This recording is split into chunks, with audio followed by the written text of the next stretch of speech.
after Thor 4 The Loveless Boar did what I thought would be impossible and give us not only the worst Thor movie, but potentially the worst MCU movie, going to see a Marvel movie was no longer the joyous, exciting, amazing experience that it used to be pre-Endgame. I love Marvel, but I'm not excited about Marvel anymore. It's just a thing I go and see because it's something I used to love. But deep down inside, I have been holding out hope that Guardians 3 would be potentially the last truly great MCU movie. It has a lot of expectations that I have personally put onto this film. I love James Gunn as a director. I love the Guardians as a franchise. I love all the Guardians personally. And I just feel like this one film, maybe if one MCU film left in whatever is phase 5, 6, 7, 8, 9, 10 forever in this giant universe that I just don't care about anymore, maybe Guardians 3 will be that shining little gemstone of greatness above a giant pile of mediocrity that has become the MCU. So did Guardians 3 live up to my admittedly impossible high standards and somehow get the MCU back on track? Short answer, yes. Long answer, hell yeah. This movie is amazing. This movie is spectacular. This movie is a perfect conclusion to the Guardians films. This film is such an emotionally satisfying conclusion to the Guardians, to this group of Guardians.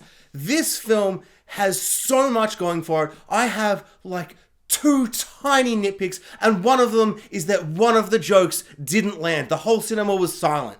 One joke that lasted 15 seconds didn't land, cinema was silent. That's like my biggest issue. This movie is glorious. It is admittedly very dark. The movie takes some very dark turns very early on, and it kind of keeps being quite dark throughout, but I found it to be mature, intense, emotionally engrossing. Like, I was so glued to the screen, and I was so captivated by how intense and dramatic and dark the film was, yet somehow the tone of being so much darker than the other Guardians films, it never felt like it kind of conflicted and damaged that classic kind of fun Guardians vibe that the first 2 movies have. The tone is so brilliantly balanced. The film gives almost every single Guardians a beautiful, impossibly well-made ending. I was so overwhelmed at the end of the movie with so many really poignant, beautiful conclusions to these characters that we have fallen in love with. The film is funny, the visuals are spectacular and interesting and different and wild. Some of the CGI and practical effects are so mind-blowing in this movie.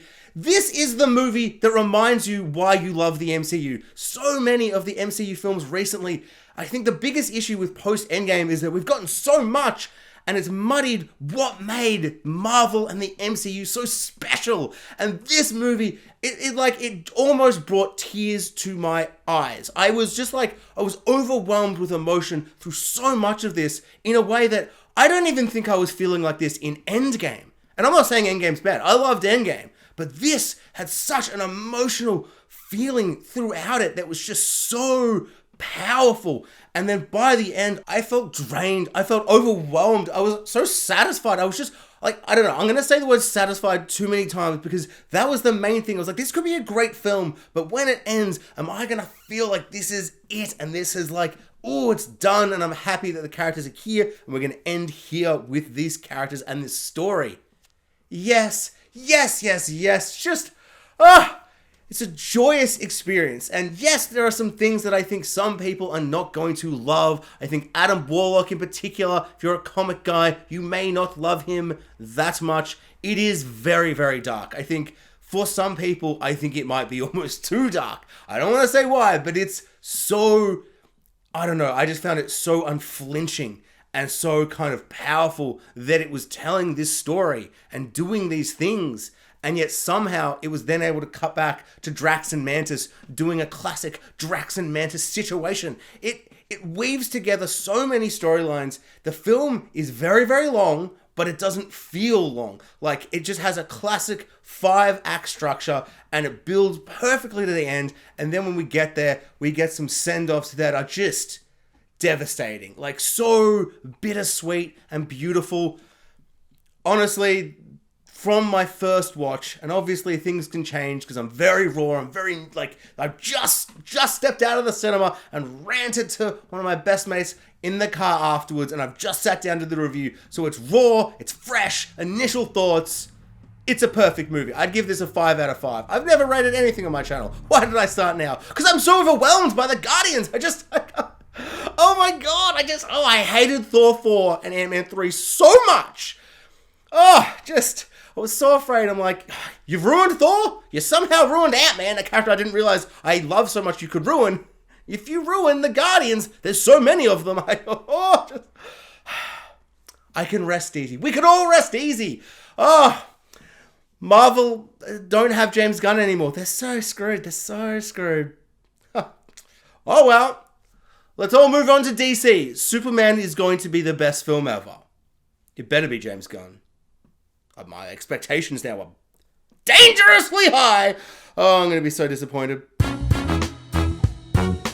Rocket Raccoon is the heart of this film. He is the soul of the Guardians, and this film goes out of its way to show a different side of Rocket Raccoon than we've ever seen before. Spoilers. So Rocket in this film is taken out of action very early on, and we somehow put him to the sidelines of the film, but via doing that, slowly see from acts 1 to 4 these flashbacks, this origin story of Rocket in a prison getting tortured. The film focuses on animal torture and prison and just this really intense feeling and mood and tone with Rocket and all his animal robot friends being tortured and kind of mutated and turned into robot animal cyborg hybrid things. And it is unflinching. It is devastating. It's heartbreaking. It is so very, very dark. And it kind of throws your mind into so many real life situations about how we treat animals and animal torture and how we use animals to get certain things and create certain products. Like, the film just kind of pushes you in a certain way and your mind just goes because it is so powerful. Like, it focuses for about a fourth of this movie and it's 4 CGI animals in a CGI cage. And it's like one of the most powerful things I've seen in so long in the MCU. And just in any film. It is a testament to how much we love Rocket, but just how it's framed, how it's positioned, and the way it intercuts throughout the film as we slowly learn more about our main villain, High Evolutionary Man, or whatever his name is, big purple face-off guy, and the way it's slowly built into the story, and then we get to that incredibly powerful, devastatingly heartbreaking end to the prison, and then the prison escape, the prison break that goes terribly wrong. Like, it's one of those moments you know it's coming. Like, he's never mentioned these people, there's gonna be a reason for it, but the way it happens, the way it's presented to us, I just found it just like a gut punch that I couldn't recover from. It was so distressing. I loved it. It's like one of those things where you just watch a really harrowing movie and you're like, I loved it. And I don't know if I ever want to experience it again. I say that, but honestly, I want to see this movie this weekend again. It's so good. All the Rocket flashbacks are so raw and emotional. And I really enjoy that it's kind of on a bit of a simple side. Like, it doesn't try and do too much with this origin flashback story. It doesn't try and do so many different wild things. It just tells this really beautiful, little, simple tale, this tragic, heartbreaking tale. And by giving us so much time with these characters, it is just so upsetting to see big robot wheels Walrus Man just lying dead at the end. Like, it just hurts so very, very much.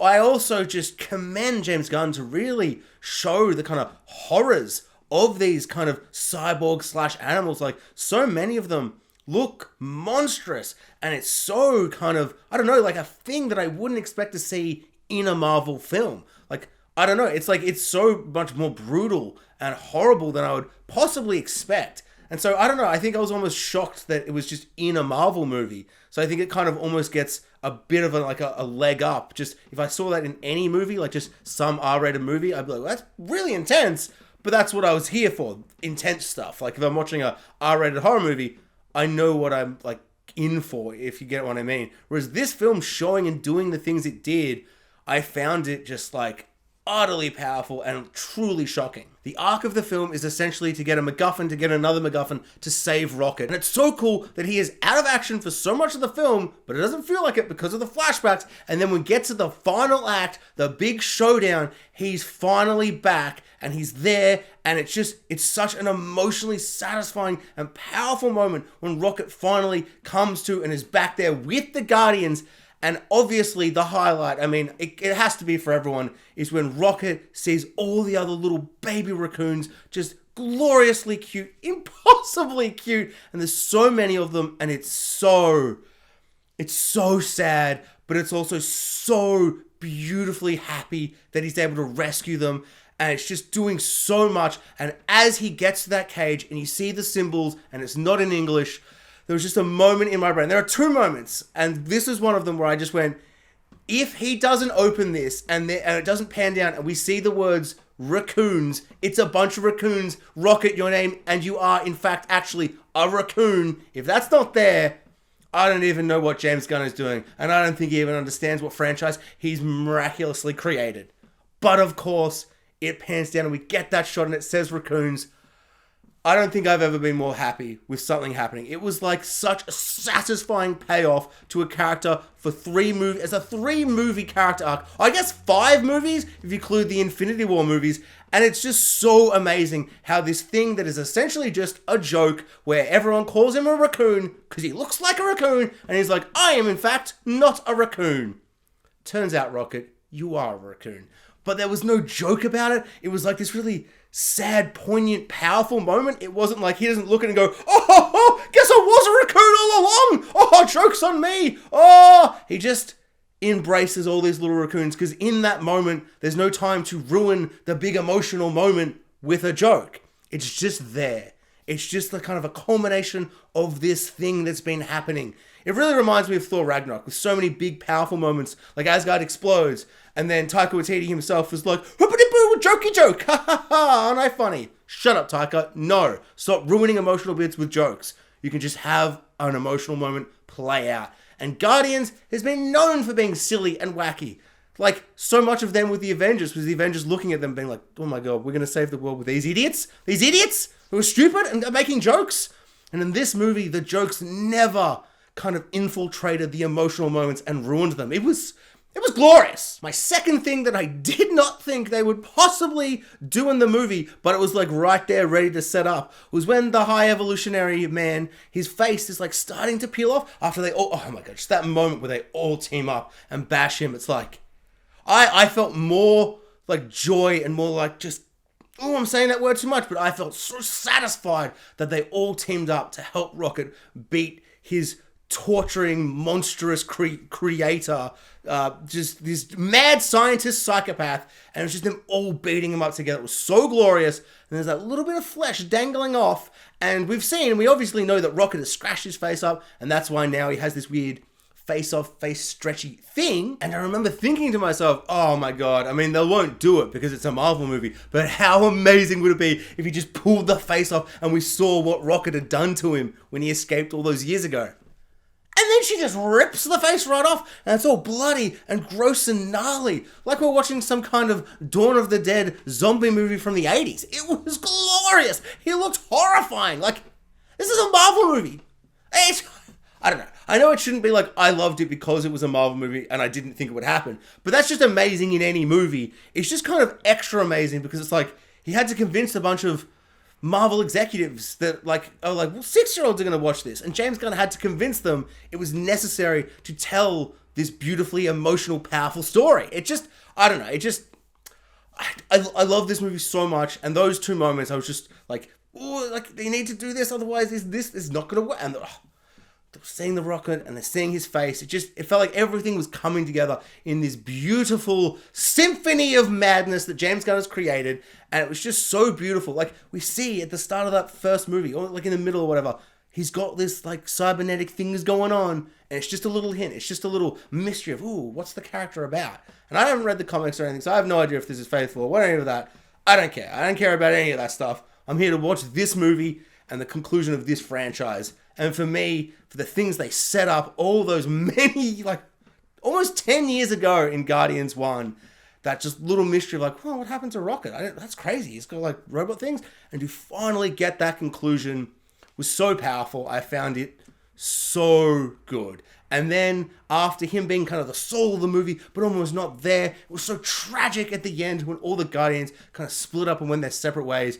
But then so beautiful, like there's that beautiful bittersweet feeling of like, oh, they're all going their separate ways. Like, this is the end of the Guardians. But then that beautiful moment of like, now Rocket can be the leader, which is so fun because him and like Peter Quill have always kind of been like, I'm the leader here. And there's just this little funny joke. And that feels like it's a really nice conclusion for Peter to say, no, you'll be better than I ever was. It's yours. You can be the leader now. It warms my heart, my cold, dead heart, which I never thought would beat again because of Thor 4. Not just because of Thor 4.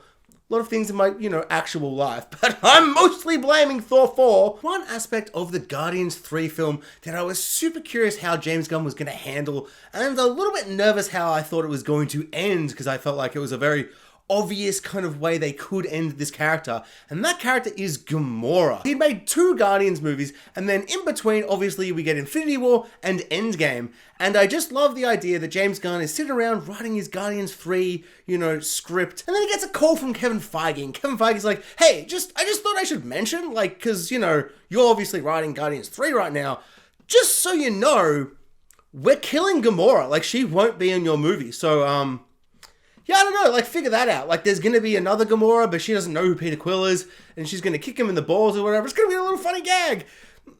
Very sad and tragic if you really think about it, but I'm going to make it pretend like it's a funny little moment. Kicking the balls, ha ha ha, it hurts him.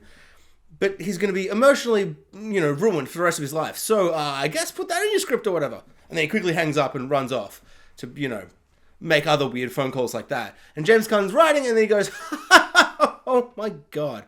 I did not expect that. And so he has to incorporate a new, different Gamora that I can't imagine was part of his grand 3-movie plan. And the way that she is inserted into this movie so quickly as well, which was really fun and interesting, but like, it was seamless. It was clever. So her and Nebula obviously being sisters, really clever way to kind of bring her back into the story, but then kind of putting her with the Ravengers, Peter Quill's old family, has this really weird kind of sad feeling when now she's a Ravenger, and Peter Quill's like, but you're a Guardian with us, and she's like, I'm a Ravenger, baby, but not like that, like in a really sad way or a really angry way. She's very angry in this movie, and for a little while it's kind of played for laughs, and it is quite funny. Like, this movie just so funny, obviously, but the way Gamora's arc goes through this movie, like, kept waiting for James Gunn to do the lazy lame thing, and like there's a moment where she's looking through all the Peter Quill stuff, and I'm like, they're gonna kiss at the end, and they're gonna be boyfriend girlfriend. Like, it just feels like then when I watch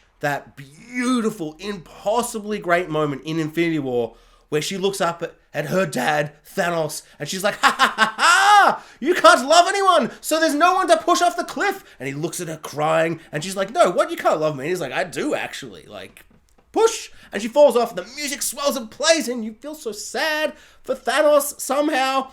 But also, Gamora died. She died. And it's so amazing that in this movie we still have Gamora, we can have a lot of fun, but then play with this really sad storyline with Peter Quill. He starts the movie an absolute drunk, love it. They didn't go so heavy where you're like, oh geez, okay, a bit too much of an alcoholic, but he's just very, very sad, just drinking his sadness away. Super relatable, super realistic kind of approach to the character. And then obviously when all the action swells up and he's got to save Rocket, he's like, gotta get into gear. But it's still just like in his skin, in his bones, he just misses her, desperately wants her back. So he's trying to get her back, but James Gunn never falls into the trap of letting Gamora fall back in love with him, which I just think is so clever and powerful and kind of sad, like just really sad in this way where it's like, there was one moment where they just had this interaction and I just felt so sad and I had so much empathy for StarLord, a character who's just so fun and cool and sexy and charming. Chris Pratt, as always, just nailing it, doing such a good job as this character, easily his best character. I mean, I guess Parks and Rec was pretty good, but I really love him as StarLord. And it's just such a complicated, confusing thing to have this woman that you love, and she's right there in front of you, and she just doesn't know who you are. And I feel like so many times in sci-fi when this kind of thing can happen, we see this, she just falls back in love with him and we kind of reset. And all the damage that was done kind of gets undone. And I feel like so much with comic book movies in particular, because in comics so many characters die and come back and go, who cares? I died? Oh, it doesn't really matter now. And you kind of push it to the side. And sometimes I'm fine with that, because comics are madness and nonsense, so whatever. But I feel like this is the more powerful and interesting route to take Gamora and Peter Quill in this way. Like at the end, the way they kind of just hug, say goodbye, and there's no kiss, there's no like, oh, she's back on the Guardians, and you kind of see it's like a reset of one, where you go, oh, if we saw a Guardians 4, they'd probably be, making out and dancing and doing all that stuff again. It's like, he tries it for a bit, it doesn't really work, he realizes, and kind of, it's like that moment of him being like, he's always gonna be brokenhearted for Gamora. Like anyone who's lost anybody that's died, you never forget it. You never ever forget it. But you come to terms with it being part of your life, rather than kind of ruining and devastating your life. And I think that's what was so beautiful about this, is somehow having this other Gamora right there, he could come to terms with that moment that he's not gonna be with her anymore. And it's happy and nice that she can go off and live her happy life with the family she had already kind of found before the movie in the Ravengers. His old family, which is so complicated and messy and just juicy, amazing storytelling. And I kind of can't believe how much I love this movie and how powerful James Gunn has made this movie. And I know it's mean to say, and I'll probably keep saying it again and again in this impossibly long review, but my God, Marvel has not made me feel like this for so long. I don't even think I felt this at Endgame. This is so good. It was just so good. So Drax and Mantis are never going to get the center stage that the other Guardians are going to get. All the other Guardians kind of get more play, get more story, get a stronger arc. But what we get with Drax and Mantis, I found incredibly powerful. The moment at the end when Mantis leaves Drax and he is like, "I'll come with you, because you need to be protected." Not that way, but just, and you get clear, he just doesn't want her to leave. And it's so sad and so heartbreaking. And you suddenly realize how much work they've done with these characters over 2 movies and a holiday special, that holiday special, so much fun. But Drax's character in this movie, and he's been the comic relief, bit of a silly character. At times there's been an emotional through line, especially in that first one, with him and his family and Ronan and all that stuff. But he has, for the most part, been comic relief and been very, very funny. Dave Bautista is hilarious and awesome, but he is the best wrestler turned actor. He is so powerful in every role I've seen him in. Knock at the Cabin, M. Night's new film, he makes that movie. He carries that movie on his impossibly giant shoulders. It's just, he's such a good actor. And so it's so nice to see these little moments of heart and emotion in this film that I feel like we didn't necessarily get in 2, and not really in 1 that much. Like, we kind of got moments, but I feel like this film really gave us little moments, and I think it came in these small moments that didn't even feel like moments. Like they didn't feel like the big emotional moments that some of the other characters got. And like the one that really stuck out to me is just when Mantis just flat out tells to him, like, "Yeah, I think you're an idiot," and he's like really devastated by it, and it's really sad. And then Mantis does one thing which really questions. I question Mantis's morals and everything about her, really. She touches him and goes, "Forget." And he forgets, and he goes back to funny comic relief Drax. How many times is she doing that? Mantis, do not erase people's memories. Do not make a mistake and then just erase the person's memory of that mistake you made when you insulted him and broke his soul. How many times has she told Drax she thinks he's an idiot and she's just gone, "Oh, forget." It's just terrifying.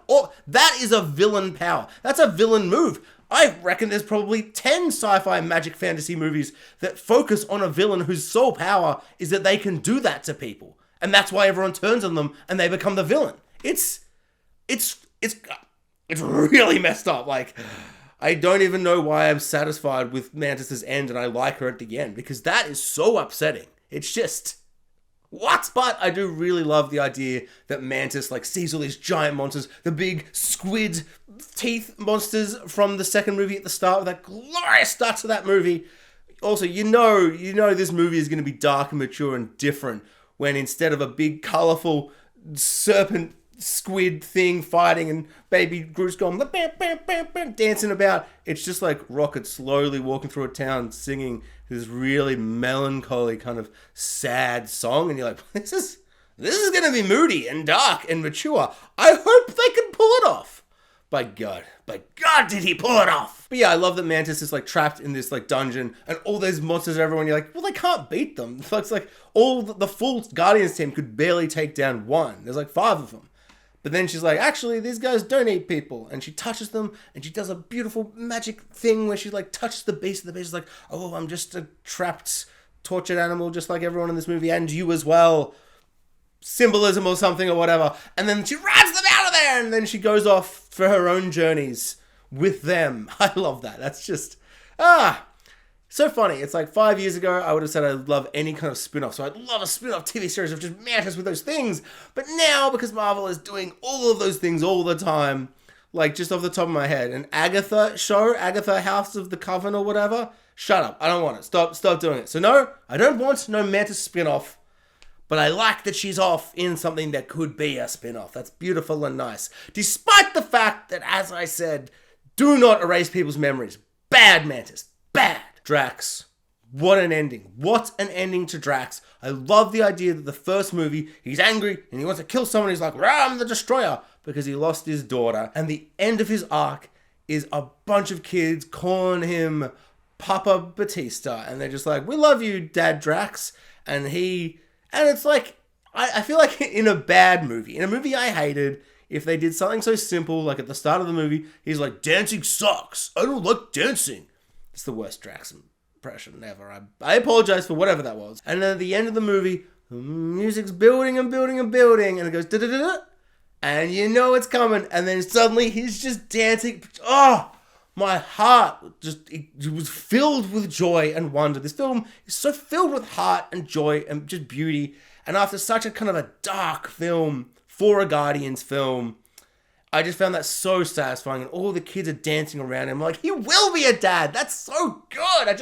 I loved it. It was so fun. So Mr. High Evolution Man, I found him a pretty intense villain. Complete psycho. Not like one of those villains you're like, maybe he's got a point. I mean, he's killed those people, but apart from that, very good point. Like, this is no Killmonger situation.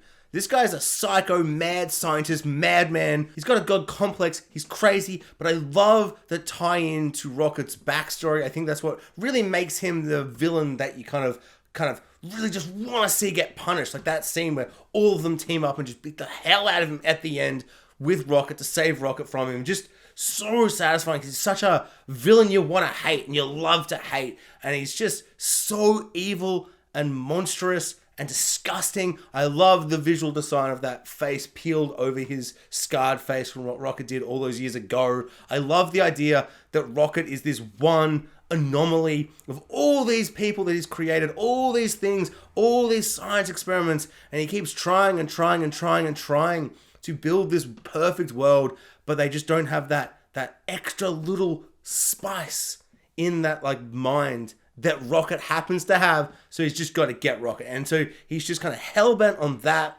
And you can see this obsessive, dangerously obsessive nature and kind of personality that he has, which is really interesting. I really like the performance as well. Really powerful, really menacing. Just, yeah, like one of the better ones. And I love that it was one of the better ones that isn't right. Because you've got your Michael Keaton vultures and your Killmongers and all that. And like even Thanos, in some ways, you can go, well, I understand why he wants to do this, you know, in certain ways. Whereas this guy, he's just wrong. He's just wrong from head to toe. He's just flat out evil. And I just love someone who's just kind of evil, but also like complex and interesting. Like not just like, I'm evil and I want to destroy the world. He's got like a little bit more going on, but still just super evil, which is always a lot of fun. Because then the heroes all team up and just punch the hell out of him and rip his face off and let him twitch there. Like that character from that other show with that same face-off joke, but in the title. You know it if you know it. I don't want to spoil it here because it's the best. But that face-off thing where it's like, it's actually a face-off. It's not a trap, it's a face-off. And then he gets his face off. And no one said the joke. So it's just there. It's like the Rocket thing. It's like you could ruin it and say the joke, but it's just there. It's there for you to realize and appreciate as the audience member. God damn, this script is tight. I liked the dog and I liked Kraglin. Kraglin, is it? Sean Gunn. I liked Sean Gunn with the fin. Really, really fun. When they went off to do the mission and they're like, you two stay behind. I was like, dang it. Oh, we won't see them until the final act where there's a big battle and they help out in a small little way and probably resolve this bad dog situation, which they do, and it was glorious.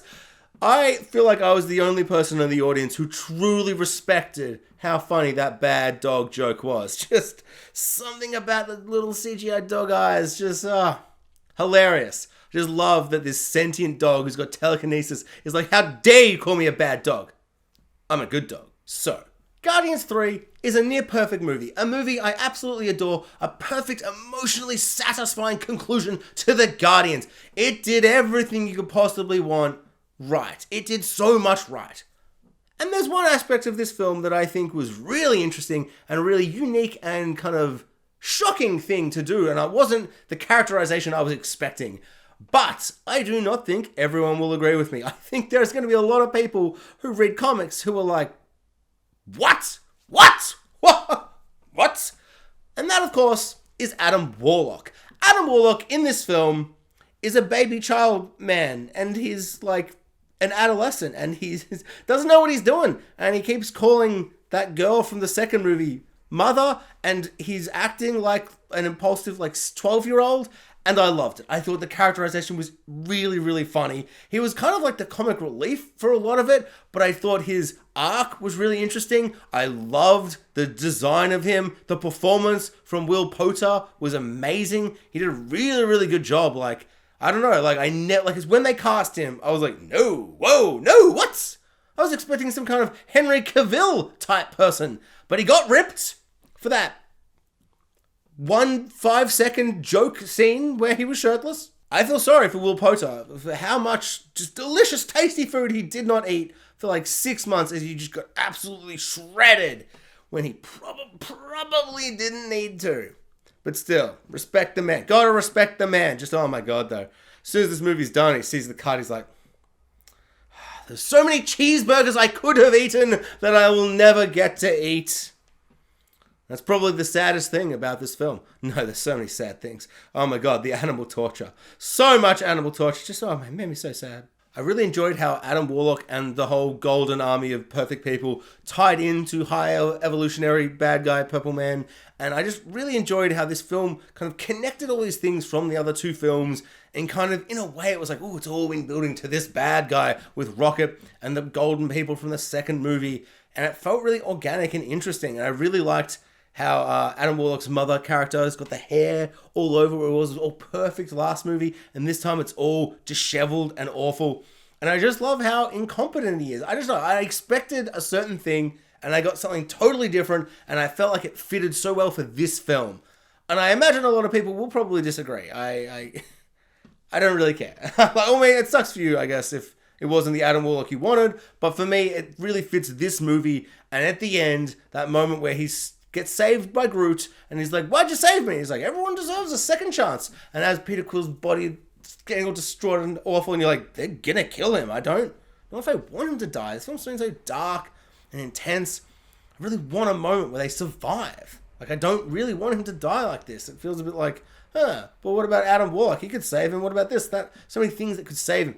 And Adam Warlock comes and he gets that little redemption arc, and I just found that really, really satisfying. And it's like something I needed at that moment in the movie. He definitely got one of the smaller arcs and was kind of used in a way where I'm sure people wanted more from him, but they didn't use him. And I know he's apparently a big part of Infinity War and the Endgame and all that glove situation and stuff. So obviously they didn't use him for any of that. So it's something they can do to service this story and these three films. And I think that did a really good job. And of course, you can see him be a super badass and do super badass things in whatever next movie we see the next iteration of Guardians do in and stuff. The film was able to beautifully balance seeing these tortured animal hybrid cyborg robot things and it feeling sad and twisted and dark.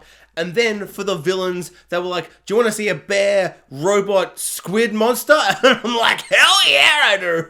Oh, I can't wait for someone to chop his stupid bear squid monstrous robot head off. And they do it. Oh, it's so good. I loved the design of the villains in this movie. They were just so perverse and disgusting and intense. That pig one? And the other ones, all of them, are just twisted, disgusting, horrifying. But like on like a really like underneath it all, super tragic, super upsetting.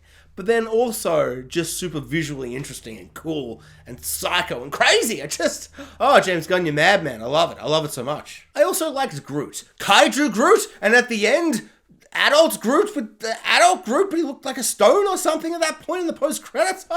Groot! And he just says, I am Groot. And the whole movie, Gamora says the joke we've all been thinking, where she's like, you're all just making up stuff. Like, he's saying nothing, and you're just like saying stuff, right? Which it was very, very funny. Felt like that needed to be done in the trilogy before it was over. Then at the end, he's like, I love you guys. I love you all. So can he just talk? Does he just say, I am Groot to troll? Can he just speak? So many questions. I don't care. It's like a bad movie. That would annoy me so much. A great movie. A perfect movie. I just love it. Heart is warmed. Feel good in the insides. For once, finally, after so long, I thought I just would never feel this way again. But it did! James Gunn! Give me that Superman movie already. I'm so greedy. I disgust myself. Give me the movie, James Gunn!